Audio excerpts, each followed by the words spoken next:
Of psychology at the University of Texas in Austin. He's one of the premier researchers in the field that was late in coming, but powerful in its impact, evolutionary psychology. And you will get a full account of his accomplishments this evening when at 8 o'clock in the University Theater, he will present a lecture on Why Women Have Sex, Strategies of Human Mating. Professor Habas's topic this afternoon is The Murderer Next Door, Why the Mind is Designed to Kill. Professor Habas. Thank you.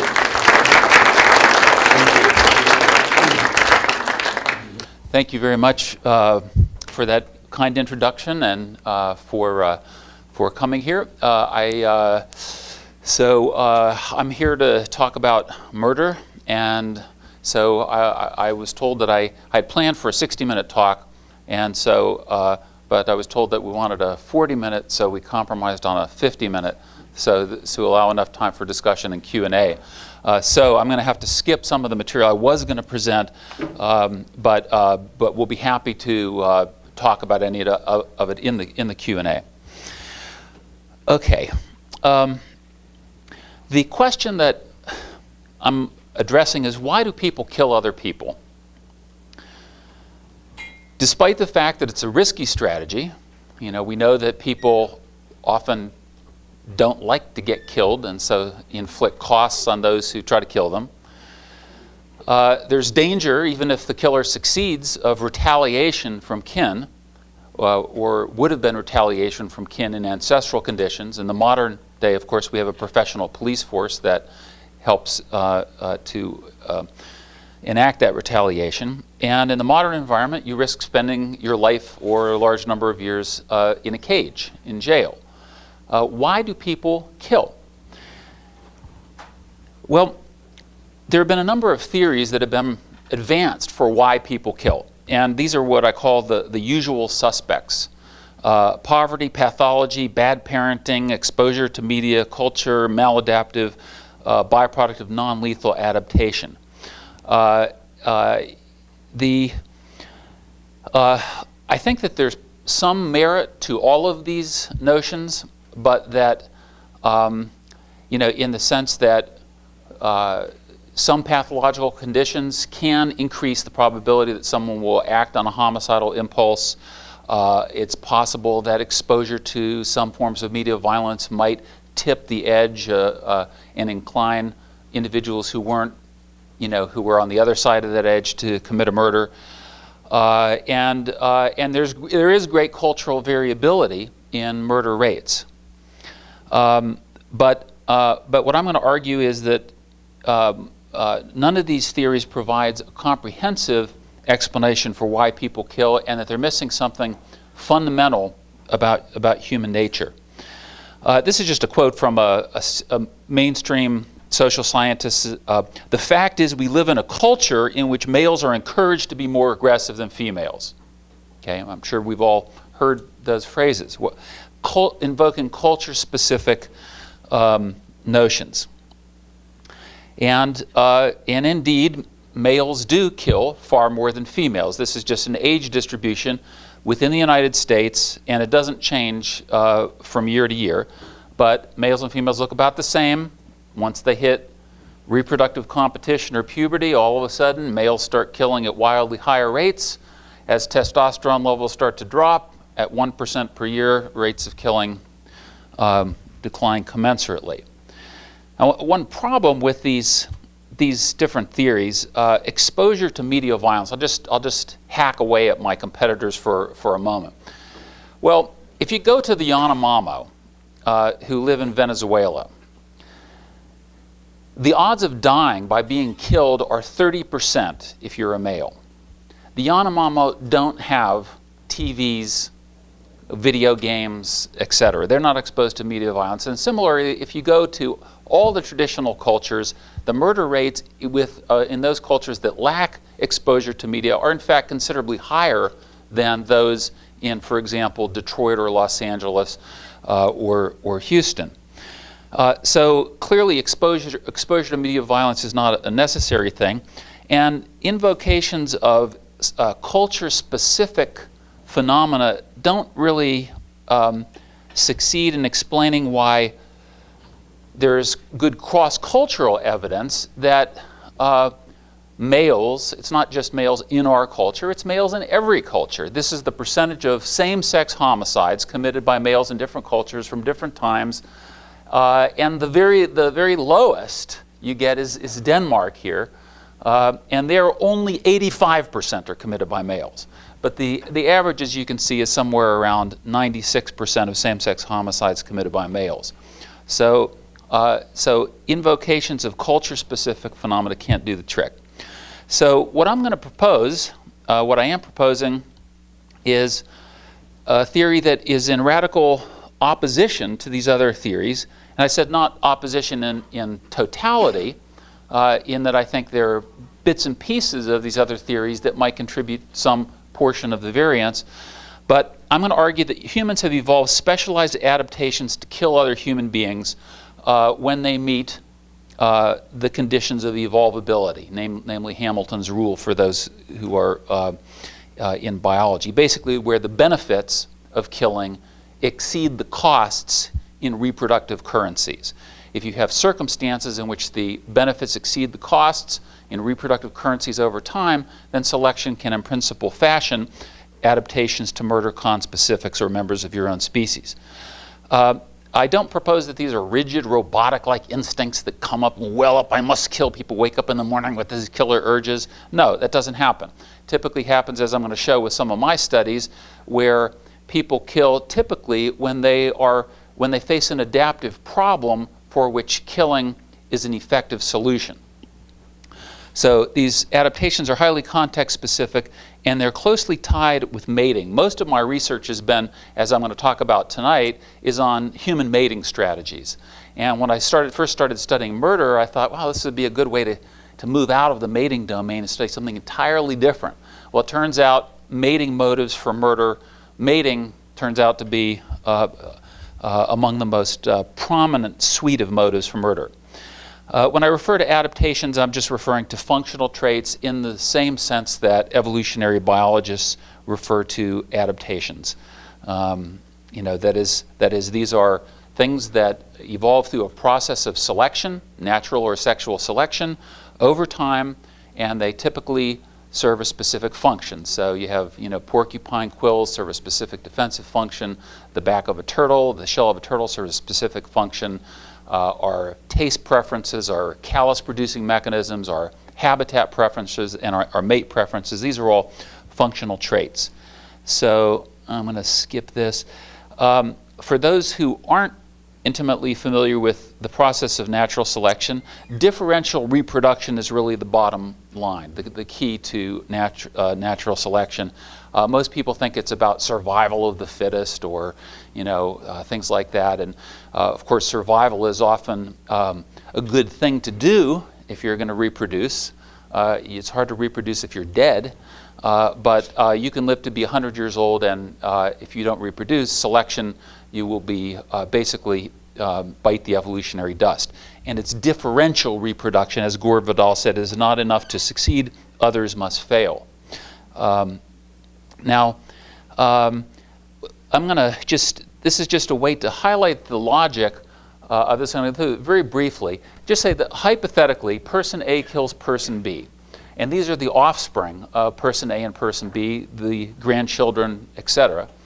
And let's say that this is a man. I'm going to say a man because men tend to be, most of the murders are committed by men, with some very interesting and notable exceptions having to do with infanticide and some other circumstances. But let's say that if this person B, had not been killed, then this man would have produced one additional offspring. Okay? Now, because this offspring doesn't exist, the kin network, the kin coalition is weakened, and so these fitness costs of being killed cascade down generations so that the genes from the killer are represented in greater numbers than the genes from the victim. I'm going to get into this. This is obviously in a very grossly oversimplified way of depicting it. But what I want to do is first convince you that there's a lot of evidence that's already consistent with homicide adaptation theory, and then go into some of the empirical work that I've done myself in conjunction with Josh Duntley, a former graduate student of mine who's now a professor himself.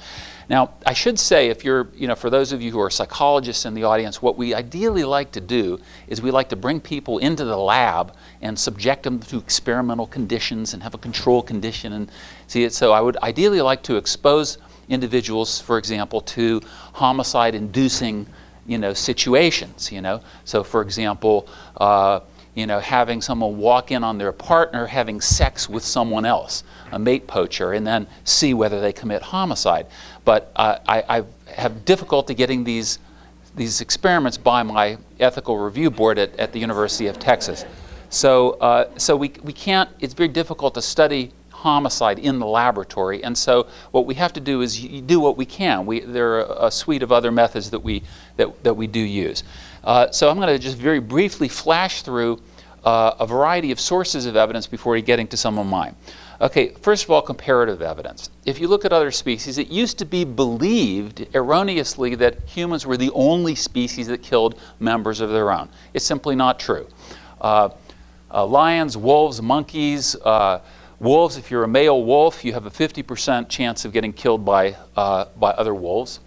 Hyenas, honeypot ants, whatever they are, maybe the biologists in the audience can tell me what honeypot ants are, stingless bees, naked mole rats, chimpanzees also do it. They commit infanticide and also coalitional homicide, in the sense that a group of males will gang up on and tear to shreds and in essence commit chimpicide.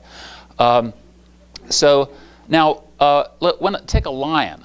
When a male lion displaces a resident lion and kills the cubs, which these male lions try to do, and that causes the female to re-enter estrus, and then the estrus female then mates with the killer of her cubs, there is not an animal biologist that I'm aware of on the face of this earth that doubts that lions have adaptations to commit cubicide. But when similar phenomena occur with humans, people get very squirrely about invoking the notion of adaptation.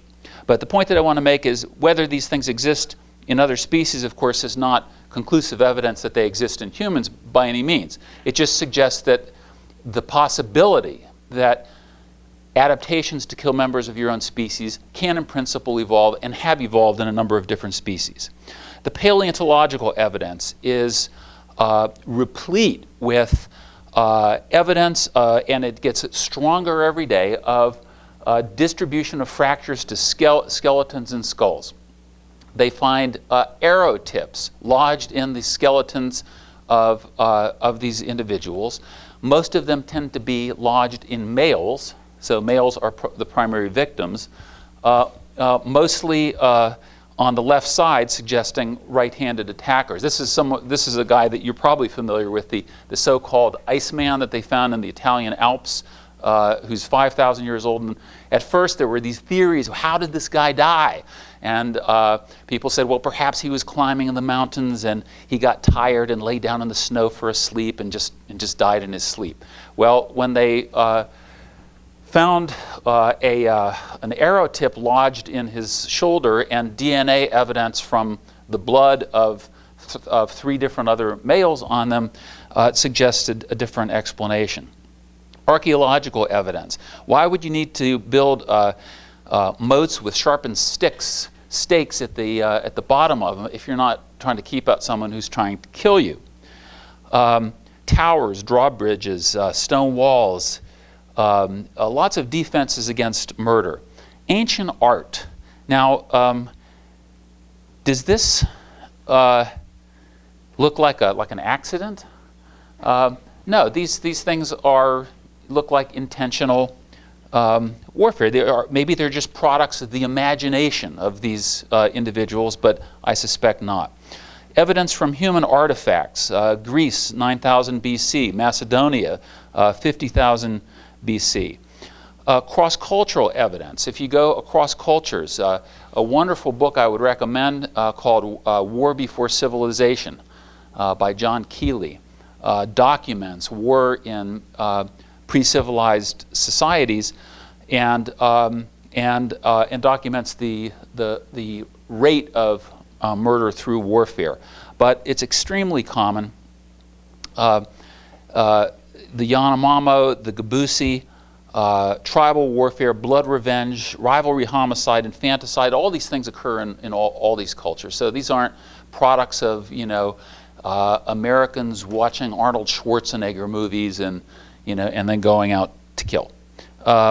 Ancient murder weapons that don't seem well designed for hunting do seem well designed for killing. The recorded history. This is one of my favorite quotes from Genghis Khan, the feared warrior. The greatest pleasure, and notice that word pleasure, the greatest pleasure is to vanquish your enemies, to chase them before you, to rob them of their wealth, to see their near and dear bathed in tears, to ride their horses and sleep on the bellies of their wives and daughters. Now, is he just crazy? Or what? Well, it turns out that, here's a similar kind of one in less graphic detail, but biblical texts. Now kill every male dependent, and kill every woman who has had intercourse with a man, but spare for yourself every woman among them who has not had intercourse. Instructions by Moses after the conquest of the Midianites. Evidence of the patterns of homicide. Genetic evidence. They're increasingly with DNA technology. They've located a DNA signature on the Y chromosome of the Khan clan and did a study that estimates that roughly 16 million men currently living in and around the former Mongolian Empire have this genetic signature.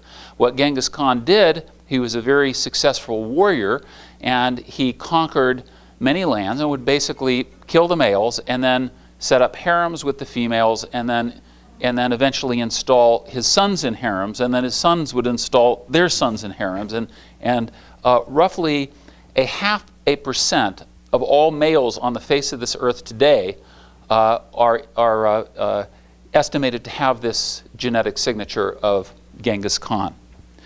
So the point that I'm making from all this is that based on the existing evidence from so many different data sources, there's no reason to be skeptical about the possible existence of adaptations to murder in humans. In fact, there's good evidence to suspect that humans do have adaptations to murder given this evidence. Okay, now from a fitness standpoint, there are two large classes of fitness benefits from killing. Now, to keep in mind, when I say fitness benefits from killing, I mean just in the currency, in the cold, hard calculus of differential reproductive success. I'm not arguing that these are morally beneficial. And I don't want anyone to go out and say, well, Dr. Buss said it's beneficial to kill. And that's why, no, I will not be at your defense trial. I'm not recommending this. But just theoretically, you can use killing to obtain reproductively relevant resources, and I'm going to get into some examples of these, and also to eliminate what I call strategic interference, those who are impeding your survival or solutions to your adaptive problems or your reproductive success. So what can you gain by killing historically? Well, access to resources, food, territory, water, tools, weapons. Access to mates. Now this is a primary one, and this is a critical one in traditional tribal warfare. When anthropologist Napoleon Chagnon went to the Yanomamo noted that they frequently went to war with neighboring Yanomamo groups, he asked them why they went to war. And they said, well, we go to war to capture women, obviously. And they asked him, well, why do you go to war in your culture? And he said, well, for democracy, we have these ideals. And the Yanomamo basically fell off their logs laughing. They thought it was the stupidest thing in the world to risk your life for anything other than women. Now, I'm oversimplifying this a bit because there are other aspects of traditional warfare involving reputation. And so if you go to New Guinea, for example, they will sometimes tell you, well, we don't like to go to war, we hate it, we don't like risking our lives, but if we don't retaliate, we've been attacked, if we don't retaliate, the other groups will view us as exploitable, and hence we will become victims of further attacks unless we attack in response. Cultivating a reputation, rivals ceding resources willingly, render yourself attractive as a coalitional ally, repair reputational damage from public humiliation. Obviously, the reputational aspects are going to be somewhat specific to culture. I can guarantee you that I cannot walk into a Department of Psychology faculty meeting and brandish a knife and kill another faculty. That won't enhance my reputation. But among the Yanomamo and among traditional societies, ferocity often does enhance reputation. Ascend dominance hierarchies. Historians know that if you go from Big Daddy Amin in Uganda, Pol Pot in Cambodia, even Saddam Hussein in Iraq, basically killed to get to the top and killed to maintain their position at the top. In terms of removing fitness costs, or what I call strategic interference, staying alive. How many people in this room would kill someone who was trying to kill you? In other words, this you or this other person. How many people would kill in self-defense? Could I see a show of hands? Okay, how many people would not? One person in the whole room. Okay. Well, there are individual differences, but most people would. Eliminate a rival who interferes with your ascension in the status hierarchy. Cultivate a reputation that deters exploitation. Eliminate, this is a cumbersome phrase for which I apologize, eliminate resource-absorbing, genetically unrelated conspecifics. In other words, stepchildren. Eliminate the competitors of your children. Okay, now I want to make the point that killing is one effective solution to many mating problems, and it's not the only solution, of course. But you have things like adaptive problems such as obtaining a mate, preventing a rival's access to a mate. Women sometimes face the problem of delaying reproduction to more propitious times when resources are more abundant. Adaptive problems such as re-inseminating a new mate, curtailing a mate's investment in genetically unrelated individuals, capturing new mates, protecting the freedom of mate choice. So women sometimes kill to prevent being raped. One of the cardinal features of women's sexual strategy has to do with female choice of who, when, and where she's going to have sex. And rapists, of course, attempt to bypass female choice, and women and sometimes their kin, fathers or brothers or male friends or spouses, will kill would-be rapists. And that applies to daughters as well.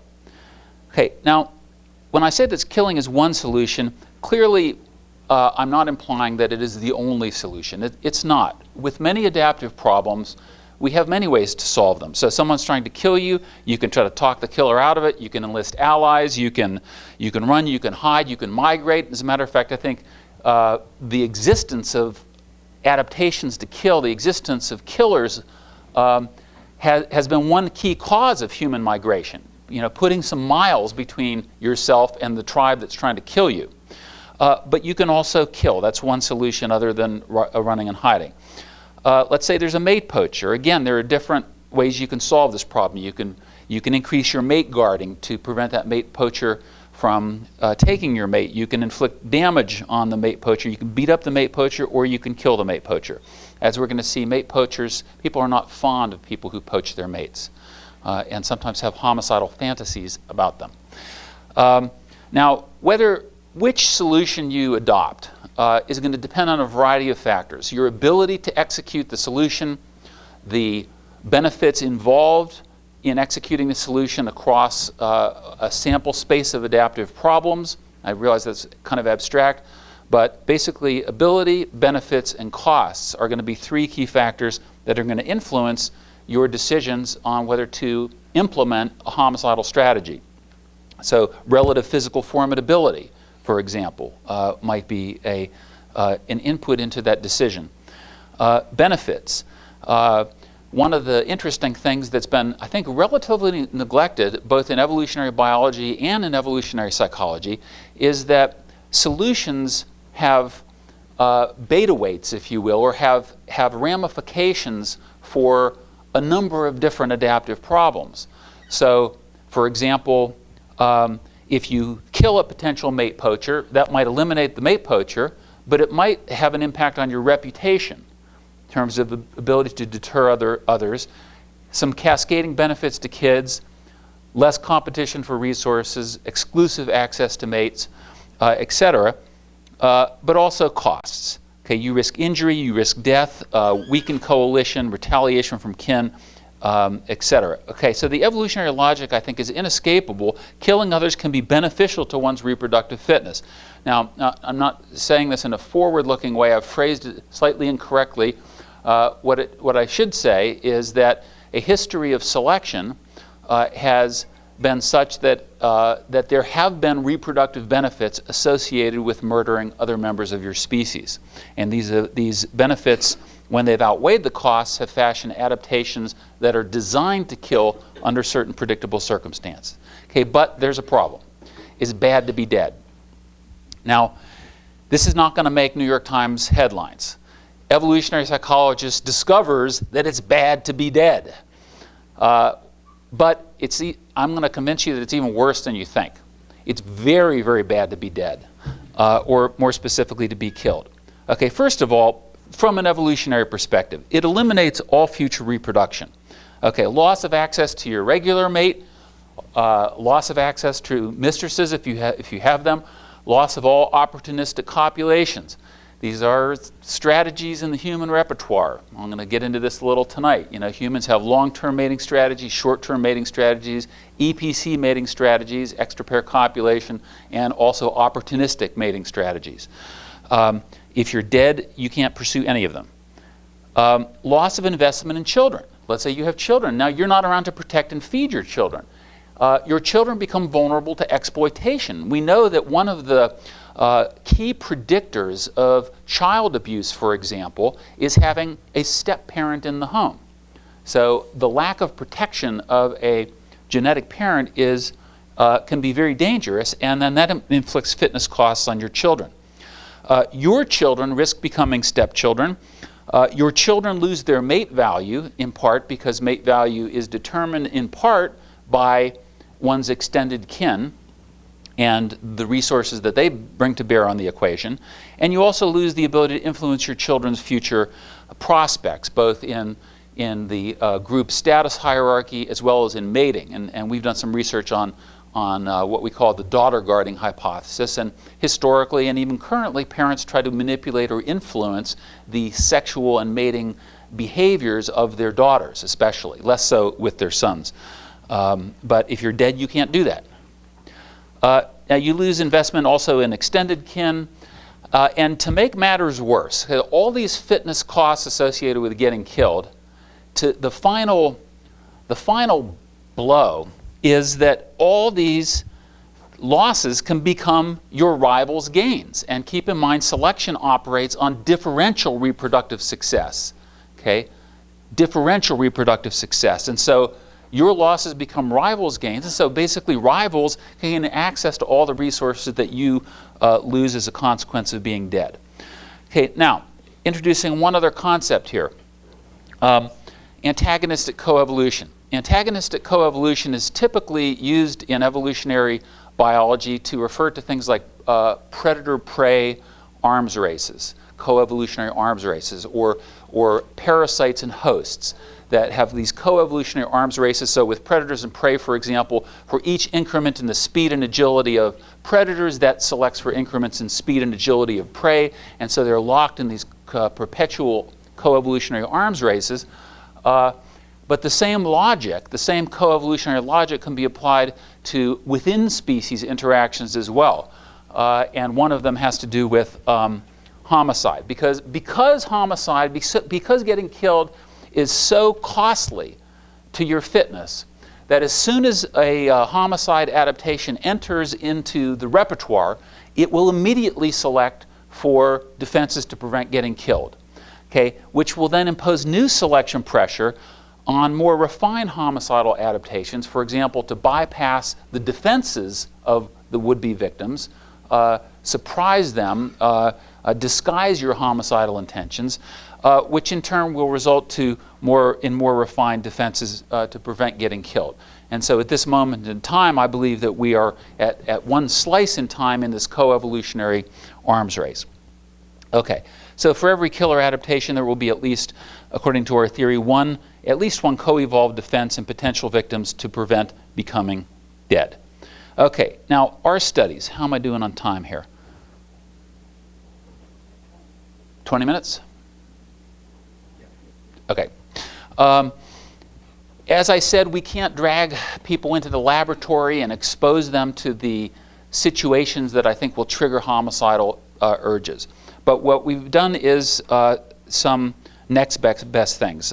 We've studied a sample of actual murderers, convicted murderers at Michigan, and that just happens to be, Texas actually would be ideal for this, but I just happen to know the head of a forensic center in Michigan where half of all people in Michigan charged with murder go through this forensic center to be evaluated through a standard psychiatric evaluation. And so I was able to get access to these killers in Michigan. We've done studies of homicidal ideation. I'm going to present a little data from that. So we ask people, have you ever thought about killing someone? Just circle yes or no. And if yes, tell us about it. What triggered the homicidal thought? What method did you think about using to kill? What was your relationship with the person that you wanted to kill? On a scale of 0 to 100, how likely were you to actually kill? Where 100 is, I did kill the person, and 0 is not very likely. Ideation, the reverse of that, what we call anti-homicidal ideation. So have you ever worried that your life was in danger? Have you ever thought someone else wanted to kill you? Or someone else would like you dead? And then scenario studies where we attempt to manipulate different conditions that we think will increase or decrease the likelihood, people's estimated likelihoods of being killed. So, thought experiment. Have you ever thought about killing someone? And it's always tough to get people to raise their hands when I ask this question, but just for the sake of argument, how many people have ever thought about killing someone else? Okay, so we get half people. Our studies find a bit more. And I've talked to many people. I've talked to hundreds and hundreds of people about this, and it's quite interesting because with some people they'll say, "Oh no, what are you? I'm a nice person. I've never thought about killing." And then after a few moments, they'll think, "Actually, there was this one time back in high school. This guy beat me up, and so these are actually, I think, underestimates. There's a sex difference." And this sex difference underestimates the true magnitude of the sex difference because we found that men were more likely to have more frequent homicidal thoughts and also more vividly elaborated homicidal thoughts. I'll give you a couple examples of those. And men's homicidal thoughts tended to last longer in time as well. And most people have thought that there has been at least one person in their lives who wanted to kill them. Now here's an example. So she accused me of cheating on her, and I got mad and broke off the relationship even though I still loved her. She then decided to start having sex with my best friend, I was pissed off because she said that I was the only one for her. She's a bitch and unfortunately has to be pretty. I wanted her to be gone, and I wanted my best friend to die too. And then he goes into some detail about how he would kill her, which is a little too gruesome, so I'm going to skip that. Here's another one. Mate poachers. People don't like mate poachers. He was a very good friend whom I defended on a number of occasions. On my 20th birthday, he told my paranoid fiancée that I had been unfaithful. This was a pack of lies. Then he made a move on her. He was like my little brother, and he stabbed me in the back in the worst possible place on my birthday, nonetheless. How would you kill him? First, I would break every bone in his body, starting with his fingers and toes, and slowly make my way to the larger ones, puncture a lung, maybe a few other organs, basically give him as much pain as possible before killing him. You get a sense this guy was kind of angry. When asked how close he came to actually killing, he estimated 20%. Here was another one. The females have these as well. Females don't like mate poachers as well. My boyfriend was cheating on me with this girl, and she was a real bitch to everyone. My boyfriend was going to dump me for her, and I hated her for taking my boyfriend. Plus, she treated him like crap. I've never really known why that's relevant, but I thought about strangling her or chopping her head off. Kate Moss. Was Kate Moss in our studies? No, but a woman had a homicidal fantasy about killing Kate Moss. My boyfriend is always telling me how gorgeous he thinks Kate Moss is. Really, she's just a skinny drug addict bitch. The method, I thought about taking a wire coat hanger and putting her to her eye to make her brain dead. Then I would hang her skinny body up in my closet and show my boyfriend that she isn't so gorgeous after all. One very bad thing to do is to call out the name of another lover when you're in the act of sex. This is a book called Murder in Space City that basically documented every documented murder over the course of 1 year period in Houston, which has an unusually high homicide rate. But these things come up. The wife continued to call out the name of another man who was known to the husband to be a former boyfriend. He completed the act and then took out a .22 and killed her, and he's serving a life sentence now. Who did participants think about killing in our study of homicidal thoughts? Well, by far, they wanted to kill intersexual rivals. Okay, mates or former mates or those who got dumped came in second, but it's mainly intersexual rivals, and this corresponds to actual murders. Most of the time, it's men killing other men who are their rivals. Likelihood of killing the rival if the crime were not discovered. Well, we found some pretty huge sex differences. Rival had sex with my mate. If I knew I wouldn't be discovered, I'd like to kill him. Being humiliated by the rival in public, being beaten up. The rival stole my money, and here, rival was simply more attractive than I was. Women, no men said anything about that. Frequency of reasons for killing mates. Now, this is not rivals, but this is mates. Why do people ever want to kill their mate? It seems like a pretty stupid thing to do, right? We know cases like Scott Peterson, Drew Peterson. There seem to be an unusually large number of Petersons among these mate killers. But why do people think about killing their mates? Well, we find some interesting sex differences here. Okay, getting dumped. Okay, relationship ends means the woman dumped them, basically. Sexual infidelity, emotional infidelity, which police don't record, repeated physical abuse. Okay, these first three, the first two and the fourth correspond to actual police statistics of motives for murder. So sometimes they record this as estrangement, or a sexual infidelity is known or documented. And then, if you've ever seen the movie The Burning Bed with Farrah Fawcett, that was a case. This is a circumstance where women who are in situations where the husband is basically, and I hate to frame it in an adaptive context because it's very abhorrent behavior, but basically he beats up his wife as a strategy of mate guarding and says to her, if you ever leave me, I will track you down to the end of the earth and kill you. And it's basically designed to prevent her from leaving.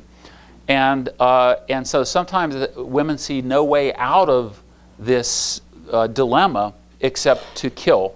And police have recorded those as well. They don't tend to record emotional infidelity. But it's interesting that these sex-linked homicidal fantasies or homicidal ideation correspond very closely to the actual circumstances in which mates or ex-mates, as it were, are killed. Okay, I'm going to skip this. Mating-related triggers are very common. Mate poaching, most of the time, both men and women want to kill the mate poacher rather than the actual partner. Sex with someone else, men get more evenly divided, on that. Women still want to kill the rival. Getting dumped, men more than women. Rape, as I mentioned, came up a phenomenal number of times in women's homicidal fantasies. Women who had been date raped, in one case as a virgin when she was 17, women who had been sexually molested by a stepfather or an uncle. I was just astonished. I hadn't predicted this in advance, but I was just, it was extremely disturbing, the sheer frequency of these, of women in our studies that talked about how violated they were and how psychologically devastated they were, and how they still, even years later, wanted to kill the person who had raped them or sexually molested them. This is, so these are just, this is within the mating domain, the percentage of women who thought about killing, whose homicidal ideation consisted of killing the rapist. And these, none of these were men who had been sexually abused. All of these were men who wanted to kill someone who had raped someone that they cared about, a sister, a wife, a daughter. So rape is something that inflicts tremendous costs, of course, on women and on the men who care deeply about them. Let's see, scenario studies. Oh, these are just some things where we're attempting to get at warfare type adaptations, and it's kind of interesting where we found you're on an island and you're running out of food. What is the probability that you would kill to gain access to the food? And interestingly, okay, you have a week's worth of food, a day's worth of food, and no food. Men, increase the likelihood of killing. Women stay pretty flat. And I think there's a good reason for that. I'm going to skip that. Just men are more likely to kill as a function of the number of women in the other group. They're more likely to kill if the women are young and hence fertile and higher in reproductive value. You find an intersexual rival having sex with your romantic partner. This is about as close as we can get to it experimentally. So we get subjects to imagine, okay, now get the images in mind. Your romantic partner, an intersexual rival is having sex with your romantic partner. What is the probability that you would kill? And men, when we do this, men sometimes start vibrating. If they're very good at imagery, they don't like it at all. And we do indeed find the sex difference. Neither sex likes it at all. But interestingly, we had predicted something, and I don't have time to go into this in detail, but this is, we had predicted something based on what we would call error management theory logic. And error management theory is basically a theory of asymmetric selection pressure. So, to give a concrete example, let's say that you're walking through the woods alone at dusk, and there's a rustling in the leaves, okay, and you think there might be a snake there, but you're uncertain, okay. What is the cost of erring and thinking there's a snake when there's not, versus the cost of failing to detect a snake that's actually there? Well, you can see that if it's a dangerous snake, the cost of failing to detect the snake that's actually there is more costly. in reproductive currencies, in survival in this case. So if there's a recurrent cost asymmetry in the types of inferential errors that individuals make, and these circumstances, these asymmetries iterate over time, then selection can create what we call an inferential bias to err in the direction of the least costly mistake. So in this case, assuming that there's a snake there and circumnavigating that area to avoid, even if you're wrong 99 times in 100, selection can fashion an inferential bias of that sort. And we had predicted one in advance with respect to homicide because the same logic applies. Okay, let's say, reverse this situation. You are now in bed with a rival's romantic partner, and the rival opens up the door and discovers you. What is the probability that that rival is going to try to kill you? Well, what we found is that people, what we call anti-homicide, people rate those probabilities as much higher than the probabilities that they would try to engage in the killing. Now, this isn't knock down, drag out, definite evidence of this inferential bias, but at least it's consistent with this error management theory bias. When we look at the correspondence, if you look at the sex of perpetrator and sex of victim, male, female, and look at it in terms of actual homicides versus in our studies, we find a pretty close correspondence between the two, which gives us, I think, homicidal ideation provides a window into at least some aspects of our homicidal psychology. So, to draw this to a conclusion and then open things up, I think that there are a number of converging sources of evidence, and I'm not going to claim, because I don't think it's true, that we have conclusively demonstrated that humans have evolved adaptations to kill. But I think that there are a number of converging sources of evidence that suggest that it's likely. These are comparative, paleontological, genetic signatures, archaeological evidence, ancient art, cross-cultural evidence, cross-cultural studies of both warfare and infanticide and other same-sex rivalry killings. There's recorded history. There's patterned homicidal ideation. That is, when people have thoughts of killing, they're triggered by very predictable circumstances. Circumstances in which someone is inflicting a massive cost on them, or in which they can gain access to a large benefit. Pattern anti-homicidal ideation, I didn't get into that as much, and I do it to a greater extent in the book, The Murder Next Door. And then the interesting correspondence between homicidal ideation and actual murders. I think all of these sources of evidence suggest that the theory that humans have evolved adaptations to kill is at least a theory that should be taken seriously and studied in more detail. Mating motives pervade murder. I've already mentioned that. And so I'll draw to a close here. So thank you very much. And thank you. So happy to open it up for questions, comments, discussion. Yes, sir. Does your research suggest anything about how to encourage young men not to kill people? How to encourage young men not to kill people. Interesting thought. Most of my work has been focused on trying to understand the underlying psychology of the circumstances that trip these homicidal ideations. The farthest I've gotten on it, other than something like chemical interventions to reduce testosterone, is knowledge of the circumstances in which either your life will be in danger or in which homicide is more likely. So let me back up a second on that.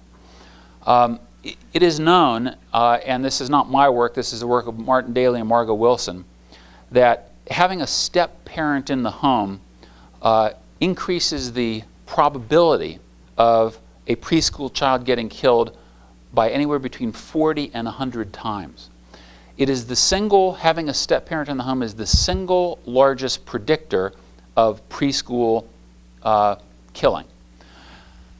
And that insight wasn't discovered until these two evolutionary psychologists came and discovered it. Previous to that, people had looked at poverty, they looked at SES, they looked at the usual suspects, and having a step parent in the home dwarfs all of those.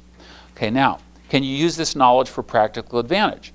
Well, this is something that legal scholars are now looking at. So perhaps there could be educational interventions where you don't tell people, well, don't have a step parent in the home, but you might want to just say, there are statistics that suggest that there's an increased risk in this circumstance. Now, of course, there's also trade-offs because you don't. My legal scholars tell me you don't want to stigmatize step parents, and most step parents, of course, don't. We're not like lions. So, in lions, 25% of all cubs get killed by this step parent. In essence, in humans, it's far, far lower than that. But nonetheless, having a step parent does elevate the risk substantially. So, my view is, even though this isn't my area. My view is that understanding the nature of our underlying homicidal adaptations and the circumstances that trigger their activation can potentially be used for interventions to lower the incidence. One other thing that I'll mention on that as a kind of practical thing, again, it's a great question, and it's just something that I haven't thought enough about, but hope others who have more applied interests would, is one of the other things that has been found is variance in access to resources tends to elevate homicide. So when you have, the examples are like when you have, like with drug cartels, when you have a situation where you have just tremendous variance in resources. And even they've shown this within Chicago, the city of Chicago, that in those neighborhoods where there's higher variance in resources, you have higher homicide rates. And so again, I think male homicidal psychology is in part attuned to resource variance because you can gain access to big resources and win big in the mating game, so to speak, or be shut out of mating entirely. And then related to that is what psychologists call future discounting. So if you live in a neighborhood where the average life expectancy is 45 or 50, people tend to act more impulsively and engage in higher risk strategies. And these in psychology have typically been viewed as abnormal or maladjusted, to be impulsive and not to delay gratification. But from an evolutionary standpoint, to engage in steep future discounting when you're not going to have a future is an adaptive thing to do. Yes? I have an ontological question that I'm sure you heard about before, but I'll reformulate it anyway. As you know, the lab is not the bedroom, the lab is not the setting, and a murder fantasy or murder thought is not murder. There's a big difference. In the same way, a venial sin in the Christian church is not a mortal sin. We all have venial sin, original sin. So it seems to me, and my question, don't you think that by privileging this abstract paradigm, murder, that you decontextualize out of society, culture, history, etc., language, and that you linked directly, intimately with nature, which is a metaphor, and with adaptation, whose laws, and I'm sure you won't agree with that, we don't really understand, that you end up with a tautology. We are programmed for murder, genes, or behavior, and so forth with murder. And of course, you are not going to give an impact, it seems to me, to the real dimension of murder. As, for instance, which is determined in conscious language, political rivalry, envy, difference of income, etc. Okay. It's an interesting collection of questions embedded in that, and so I have to, I guess, pick and choose which aspects I respond to. I think that I'll respond to a couple. I would first, want to re-emphasize that I'm not proposing, some blind instinct, to go out and murder. That these are highly sensitive to social, economic, including variance in economics, and cultural factors. Okay, so if you live in the Yanomamo, where part of your status is determined by your ability, your warriorship, and your ability to kill. And in fact, in the Yanomamo, for example, they even have words for it. If you're a male, you're either an Unokai or a non-Unokai. And the Unokais are the killers, and the killers in the Yanomamo have more wives. It's a polygynous society, and more offspring. So I'm not proposing anything that is context-free or nature somehow oblivious to context and circumstances. So that's the first point that I would make.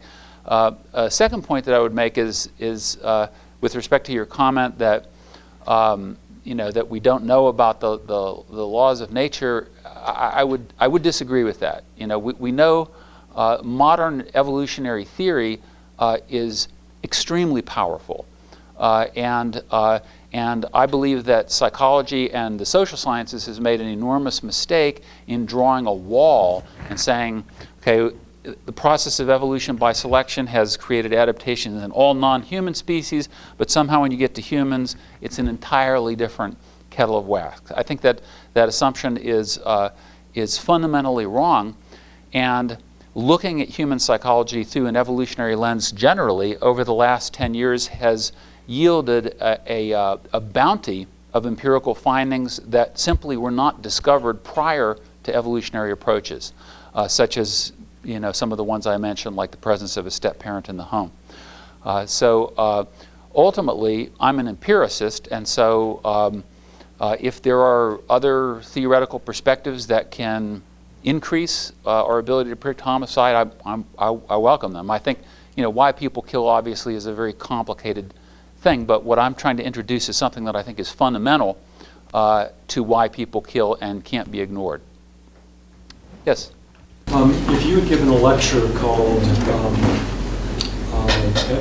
basically defending altruism, adaptive theory, or your book was The Sharer Next Door, you could have generated a lot of data that would have supported that as an evolutionary process as well. And I'm wondering how you see the two interacting, particularly with regard to non-relatives. Yeah, it's a good question, and there's been a lot of evolutionary work on the evolution of altruism, and basically the answers are not all in, but you have kin altruism can evolve, and I assume that's the category you're least interested in, but altruism toward non-kin can evolve through reciprocal exchange, through what's called, so in other words, you have gains in trade, and there's evidence of the evolution of reciprocal altruism in vampire bats, but I think humans have taken it to a pinnacle.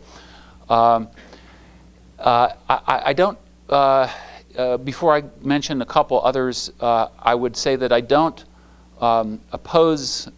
I think these dichotomies, altruism or cooperation, competition, are fundamentally misguided dichotomies, because what humans do is they form cooperative coalitions in order to compete. So warfare, for example, is a fairly sophisticated coordination, poses a coordination problem, so that humans have to cooperate in order to inflict these damages to the other group. But there's been some, reciprocal altruism, what's called indirect reciprocity. So in small group living, if I help you, others see that I help you. So even though I'm not going to get anything back in turn, I develop a reputation as someone who's an altruist or a good helper. And there's some evidence to support that. And then there's a third, there's a fourth class of things. So if you have kin altruism, reciprocal altruism, indirect reciprocity is what it's called in the literature, but there's one other that I think is going to be really promising, and that involves a radical redefinition of what you mean by altruism. Altruism in evolutionary biology means something fundamentally different from what it means in everyday sense. altruism in evolutionary biology is defined as an individual incurring a cost to provide a benefit to another individual. And interestingly, certain types of homicide fit that definition of altruism. So if I kill, for example, a competitor of my son, and that provides a benefit to my son, even if I get killed in the process, that murder is an altruistic act. But more generally, to answer your question, I think that humans have evolved a complex collection of mechanisms that involve delivering benefits to others, involve forming cooperative relationships, involve inflicting costs on others, sometimes severe costs like murder, and there's no contradiction. These adaptations are activated in different circumstances. And to get back to the applied issue, I think that in principle, and this is just an in principle thing, we have callus-producing mechanisms. They're only activated when you experience repeated friction to the skin. In principle, it's possible to design an environment, and we effectively do, that where we're not exposed to a lot of repeated friction to the skin, and so we have fewer calluses than those living in another state. Similarly, knowledge of the circumstances in which these homicidal mechanisms are activated, in principle, could provide a way to provide an analog of a friction-free physical environment. So let's get some from this side of the room here. Yes. I was wondering what you said from an evolutionary psychology perspective about the brutality of the ideations and the brutality of the murders committed. It seems to me that maybe a more effective path to kill simply and move forward rather than these very grotesque happenings. Okay, I'm sorry, I didn't quite understand your question. So some of these ideations were causing brain damage and there was torture. Oh, yeah. Yeah, that's interesting, and I don't have a great answer to your question. It's good. So why not just kill rather than torture the person and inflict massive damage? If I had to guess, and it's just a guess, a speculation, it would have something to do with reputation. Yeah. I mean, right now, for example.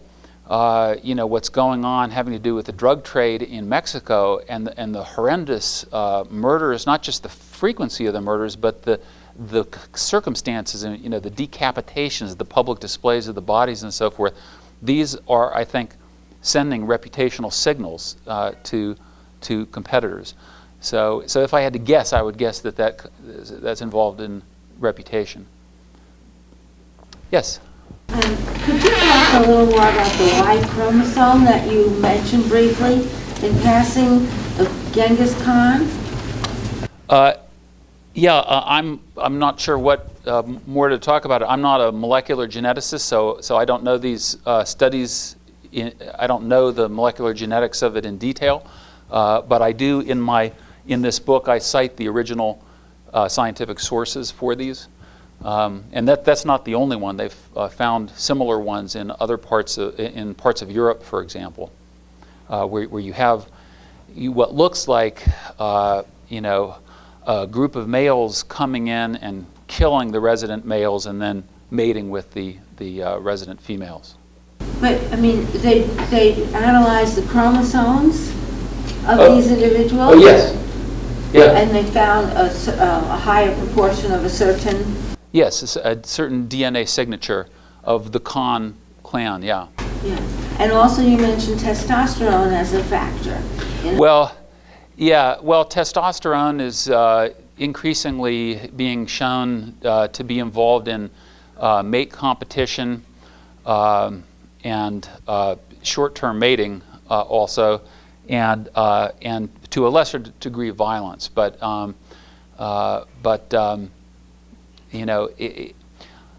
yeah, I mean, testosterone, it's oversimple. I think our understanding of the underlying, hormonal profiles that are responsible for things are turning out to be a lot more complicated than anyone thought. So it's not simply the more testosterone, the more killing. Okay, so I was being half facetious about that. There, for example, work that suggests that there are interactions between testosterone and cortisol production that produce very different patterns. And so hormone researchers are starting to look at interactions among hormones, not just simply main effects of hormones. Yes? How was done inside the definition theory explain the behavior of serial killers? Yeah. Well, serial killers, I don't have an explanation for serial killers, except that serial killing is something that, at least in its modern form, requires a modern environment to exist in, so to speak. So in ancestral times when you didn't have geographical mobility, you couldn't say kill a member of this group and then go join another group and then kill a member of that group and then leave that group and join another. It doesn't happen. You know, basically, a strange male shows up and they get killed. People were very wary of strange males showing up unannounced. But in the modern environment, it permits these things to occur. They're extremely infrequent. I mean, they make the news, and so they command a disproportionately large share of our attention, but they're statistically very small. So in terms of percentages of all homicides committed, serial killers are just, you know, a tiny fraction. I would say one other thing, and serial killers have interested me sort of avocationally. It is interesting that status and mating issues are often central to what triggers serial killers. So Ted Bundy, for example, started on his serial killing when he got dumped by his higher status girlfriend. And also when it became clear that he wasn't going to attain the status position that he aspired to. The kind of the going postal, you know, is interesting. I've never heard of a single case of a woman going postal, but you hear it in the newspaper all the time. Is a guy gets fired, and then he goes in and kills the supervisor and the other enemies that were with him. You take away a man's resources, then his mating prospects plummet. So although, you know, I guess what I'm saying is that I think that our evolved psychology of mating and status are ultimately going to be part of explaining things like serial killing, but that's about as good as I can do right now. Yes?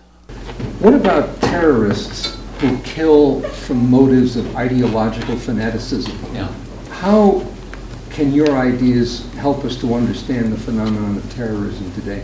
Yeah, it's a good question, and again, I don't have great answers, but I'll give you my 2 cents on it. And that is, I think ultimately that you have to, an analysis will have to be more fine-grained and not look at terrorism as a generic, you know, monomorphic entity, but look at leaders of terrorist organizations, followers, those whose evolved psychology gets hijacked, for example. So, you know, and those are very, very different. So Osama bin Laden, his psychology is different from those who he's trying to inspire to kill, for example. And I think it's probably not by chance that terrorists in and I can't remember, I believe this was Iraq, were promised money to their kin as payment for engaging in these actions, so their kin are going to benefit. Some are promised the 72 virgins in the afterlife, which sounds pretty good to a male who has a great deal of difficulty getting mates in the current life. So anyway, the short answer is I don't know, but I think that it's kind of like, and I see it as analogous to understanding religion. Is you can't say, well, explain religion. You have to look at the different components of religion. Religious leaders, religious followers, you know, they get different benefits out of, you know, participating. I think the same is true of terrorism. Yes. One of the basic themes or premise through your talk is that killing is a cognitive process. Well, I wonder what you would say to the idea that killing is a manifestation, say a sympathetic fight or flight response or a hypothalamic rage reaction, and therefore subcortical or apart from cognitive reasoning. Yeah, and I wouldn't have any disagreement with that. I think that homicides probably can be arrayed on some continuum of that, of the degree to which they involve elaborate information processing, but I guess I would add that I think that even homicides that appear impulsive or spur of the moment, that doesn't necessarily mean that there is no cognitive processing involved. So it can be very rapid cognitive processing, but I think that dimension is quite important. So yes. I accept the importance of evolutionary theory and psychology, and I think you've persuaded me that there is a homicidal adaptation. Okay, great. Okay, can we just stop right there? Okay, thank you. I was waiting for the but. Okay. Here it comes. The picture that you gave is like getting a picture of a continent without the coastline. And so it looms really large. And the coastline might come into view when we look at differences of the homicidal effect over societies and over time, and then knowing what it is that accounts for those differences. And I recognize there's a division of labor, you're doing one thing, perhaps others do other things, but I'd still be interested if you could say something about that. About the differences in homicidal... The effect of the homicidal effect just in terms of rates of...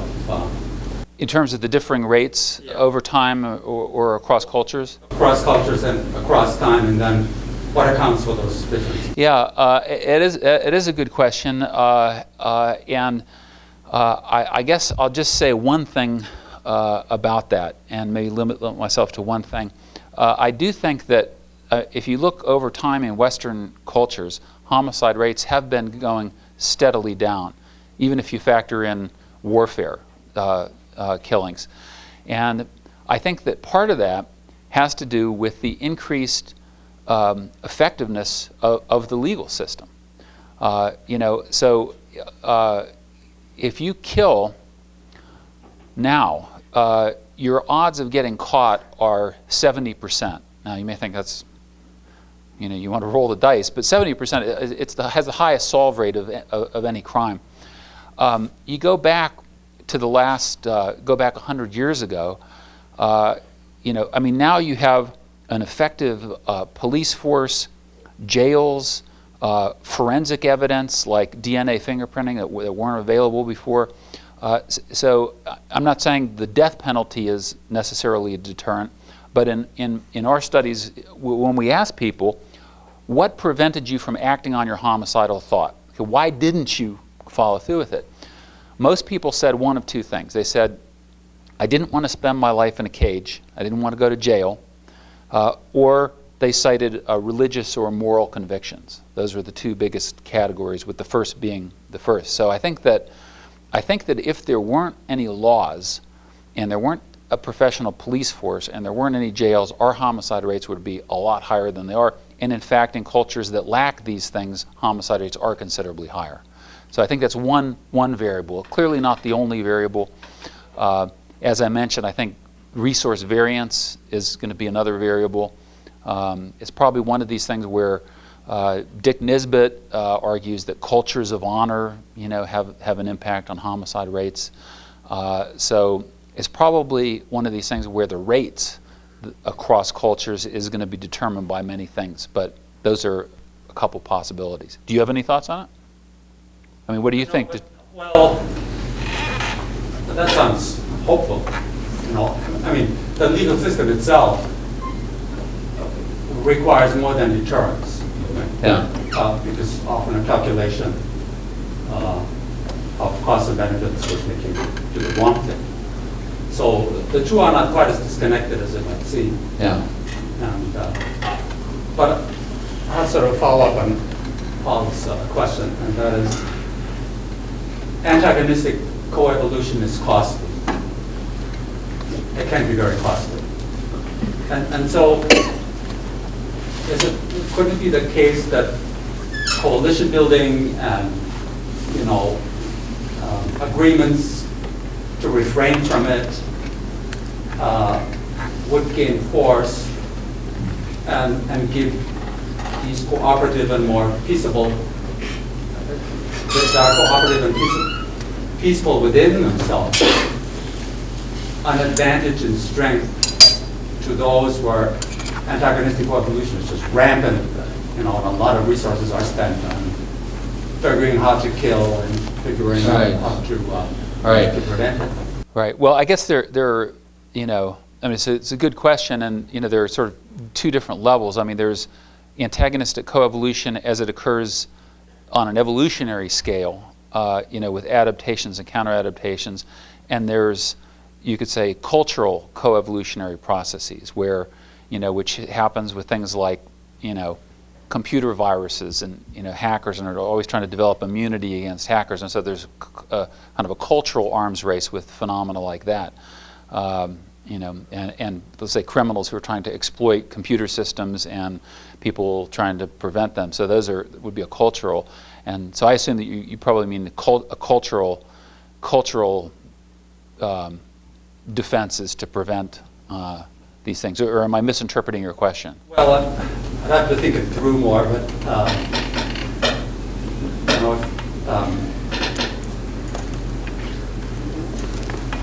resources are used to adapt and males so that they become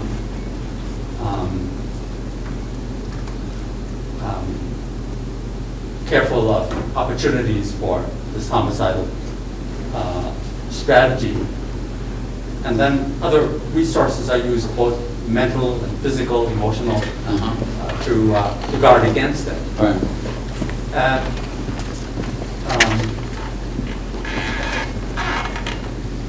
And it may be a zero-sum game, and the ones who say,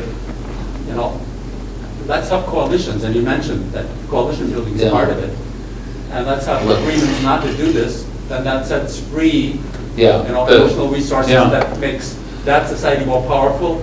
Of course, they would still have to go to war to defend themselves, but at least internally, these resources would be absorbed. Yeah, I think it's a great idea. In practice, how successful one would be at enacting that, I don't know. So, yes? When you say that the rate of going down, I'm assuming that we're talking about the 800 I'm talking about over the last, say, 400 years. Okay. So, is it possible that the status of resources were the difference between them was greater and asking to be a little bit Yeah. It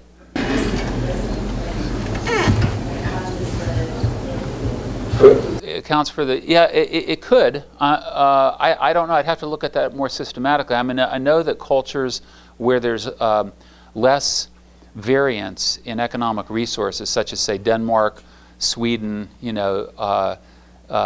Canada, they tend to have lower homicide rates than in cultures with greater variance, and so that's possible. But there is still a great deal of variability. I mean, so you have like the highest murder rate now in terms of the countrywide is Colombia, and Colombia you have the drug cartels, and so you have that tremendous resource variance. So, Shan, and then I'll get to you. Sorry, you. So, given that men are going to be feeling most murderous towards women or towards their spouse when she leaves him.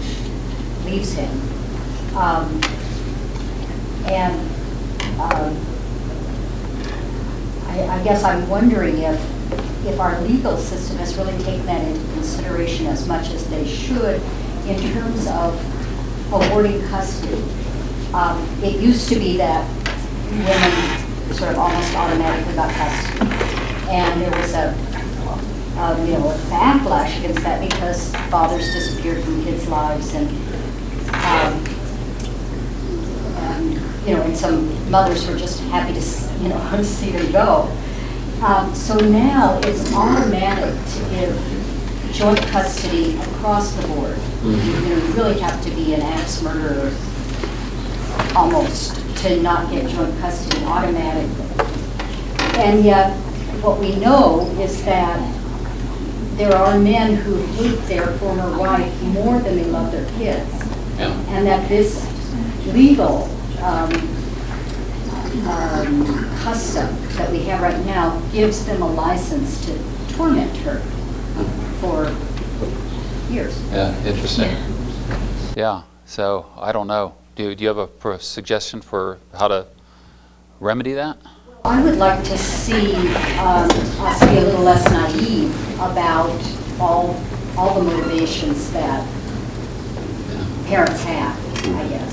Yeah. And that if people manifest something that looks like ongoing revenge, that we shouldn't have to wait until he beats up somebody. Right. Yeah, it's very difficult. I mean, you're pointing to an important problem because even restraining orders are notoriously ineffective. I mean, and guys who are determined enough to kill their exes who have dumped them, unfortunately sometimes succeed in that. So I was interested in this question about whether the mechanism that enforces the evolutionary tendencies is cognitive should we or see something the last else. question?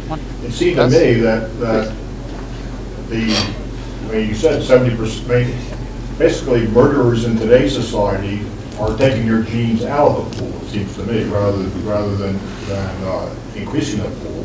And perhaps there's a tendency from history to make, if the mechanism by which the competitive advantage was enhanced was a motive or something like that, that motive,